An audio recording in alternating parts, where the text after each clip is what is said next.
All right, so we got the draft coming up. We got 2 first-round picks. Where do you see the wide receiver situation?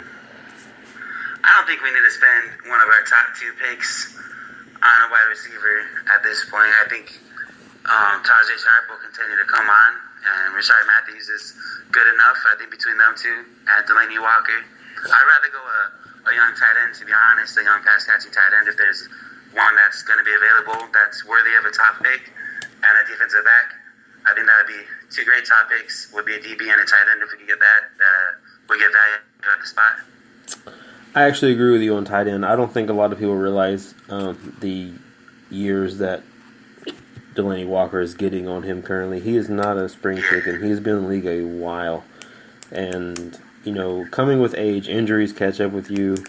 And do you really want to run into a situation where we're depending on Supernall to run the tight end position? I don't. Look at San Diego with Hunter Henry right now. He's been able to fill in for Gates when he's been hurt and injured, and he's done a great job. If we could find some of that back that could learn under Delaney Walker and fill in when he's hurt and take over his eventual spot when he's gone or retired, then that'd be great to have. I think that is a need that they definitely need to address. Tight end is maybe not necessarily this year. Maybe you could get away with just letting it slide for another year, but it's something. Yeah, if there's an absolute stud, I'm not sure. I'm not a huge college football guy. I've said that plenty of times. I'm not really sure on who's coming out, but that's because if there's an absolute stud type that's coming out, I would not mind. It's because Arizona's horrible. Arizona's horrible, man. They've been. I don't even pay attention no more. Every game's 60-0. It's terrible. You just stop watching. All right. A lot of people wanted us to comment on Valentino Blake today. He's trash. Is he? He's trash, man. Look at his name, dude. Nobody named Valentino could ever be taken seriously. His mother loves him. That's all that matters. She loves him. JCB's mom loves him, dude. It doesn't matter. Everybody's mom loves him. You know what I'm saying? Bonnie's mom loves him. Fucking. No, she doesn't, because he's the shortest of the children. Damn. And she's like, get out of here. You know how dogs usually eat the runt of the bag? Yeah, I'm sure. You think she ever tried that shit? Vonnie's mom. That's terrible. We can't go there. That's terrible. Every time they get together for a holiday, Vonnie's mom just questions herself, why didn't I eat him? Oh my god. All right, back on topic. Valentino Blake makes a couple boneheaded plays today. They go for it on a 4th and short in the second half, and it's a kind of like a wildcat trick play. Running back gets the ball, tosses it back to him, reverses it back the other direction, and he just eats shit basically and gets swallowed up by the defense. Colts played it really well. Come back later, he is returning a punt that's coming down on about the 2-yard line. Colts players are coming down to down the ball on the 2-yard line. This fool jumps up in the air and catches it at its peak like he's catching a Hail Mary to win the game or something, and brings it down inside the 5-yard line. It's just horrible. And then he has the audacity to go on Twitter after the game and try to defend his actions. Man, dude, we should get on Twitter right now. We just stop recording and just rip them, dude. We should fucking make them cry like we made Sean Smith cry. I don't want to end up on Deadspin again. Make Deadspin again. I don't want to be on Deadspin again. They put a picture of my wife on Deadspin. It was hard. That's terrible. She doesn't know this. Man, Valentino Blake. The reason he's playing so much is because our secondary is so trash, and that's the number one need. Every other level of the defense is good enough to get by, as long as we have a decent secondary, but we don't. No, it's definitely just terrible, man. No, you're correct. The secondary leaves a lot to be desired. I'm not even sure it's something you can fix quickly, because corner is a very important position in this league.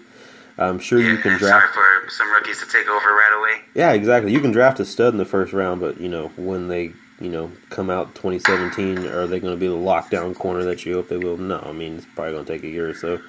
And then you still got to address the other side, whether it be McCourty, staying on for the rest of his time or whatever. But we don't hear McCourty's name called a lot, so maybe that means he's doing a decent job and they just aren't throwing at him. He seems, I don't know. Obviously it's a play call, but he's always seems to be off the ball. like way deeper than the other cornerback. I'm oblivious to the play call and everything, but it seems like a lot of plays I made where he's 10 yards off the ball and just throw, and like it's 4th and 3 or 3rd and 3, and he's 10 yards off the ball and a quick little throw and catch, and it's a first down. I see that way too much from McCourty. Yeah, I don't know if it's because he's getting slow and they got to play him a little bit off because he can't catch up, he can't keep up with these wide receivers, or what. I don't know if it's that, but one thing I do want to touch on, we are over halfway through the season. This is our first time doing this. We've had an opportunity to see this team play a lot of games. They've made some terrible, terrible games, then they've won some really great games. It's been up and down, like a really bipolar season. But addressing Malarkey, how do you feel he has done? I mean, like I said, better than expected, but I think he's maxed out his potential. I don't think we're ever going to be better than, 7, 8, and 8. And that was my main point in, hiring him on was, well, obviously I didn't think he would be that good, but I thought if he was going to be good, that's about as good as he would get. And are we really going to give him a third or a second contract after he goes 3 years of 8 and 8 or whatever and waste more time with Mariota's youth? That would just be a big mistake. And I think if we start out slow next year, then halfway through it and we start losing in the division again, we still can't win in the division, we start to put the hot seat on him, and maybe get rid of him after next season or midway through the third at worst. Yeah. Unless we start, playing a lot better consistently. No, I agree in a lot of ways. Me, personally, whether it be college or professional or, basketball or even hockey at this point, I am really hard on coaches. But it's hard for me not to be impressed with where Malarkey has this team. This team was a train wreck last year. An absolute train wreck. Even when he took over in the interim, it was just horrible to look at. It really was. What he's managed to do since then and now, he surpassed expectations for me already, because I never saw this team winning more than 4 or 5 games, and at their current rate, they'll probably win 7 or 8 or 9 even, and that's just blowing my expectations out of the water. Maybe that's me being a pessimistic fan, I don't know, but obviously he's going to get the second year. I think he's going to get the entire second year, full season, to see what he can do. I guess it depends on what the expectations are. Not necessarily of the fans, but I guess of management. Come next season, is there expectations win the AFC South or get a wild card, make the playoffs? I don't know. Of course, he can come out next year and bomb, and they can go, win 4 games the entire season. Of course, he's going to be gone. But what if he wins, 7 games this year, 8 games next year? Does he get the third year? I think he does. I think he plays out his contract. Yeah, obviously, yeah, he'd have to. And, I wouldn't like it. I'd be sick to my stomach seeing Malarkey as a head coach for 3 years, man. But I have no doubt the management will keep him on. But would you really? What? Yeah, man. We're not going to get Mike Malarkey is not going to win us a Super Bowl. I'm 100% confident in saying that. I really doubt he's going to win us a playoff game. I really doubt we'll ever win a division with Mike Malarkey. We'll be 8 and 8 max. Maybe 9 and 7 1 year, and everybody will feel all good, and then we'll go back to 8 and 8. I just don't see Mike Malarkey unless he brings in like a hot offensive coordinator, but he's not going to do that because that's going to put pressure on his job even more if we have a competent coach that could take over as interim and his staff. Right now, we don't have that. No, we don't. We're dealing with a bunch of grumpy old men, basically. Exactly. Everybody. So he has no pressure of anybody in his staff that could be an interim and take over full time. That's not going to happen. No, we don't. I don't know, man. I'm impressed. I think a lot of it is talent too. Look at Potassi. He was our starting right tackle. It was like worst to the best. Now Conklin is like the best right tackle in the NFL. I think that has a lot to do with it because Potassi was straight garbage. It was terrible. Well, Conklin being the best right tackle in the NFL is a stretch, but he is. No, I'm pretty sure he's rated as like the top right tackle, isn't he? Man, I don't know. I don't know about that, but it was obviously, a decent draft pick. I think a lot of people were upset about it at the time, but I think it's really. I still think we gave up too much to get up and get him.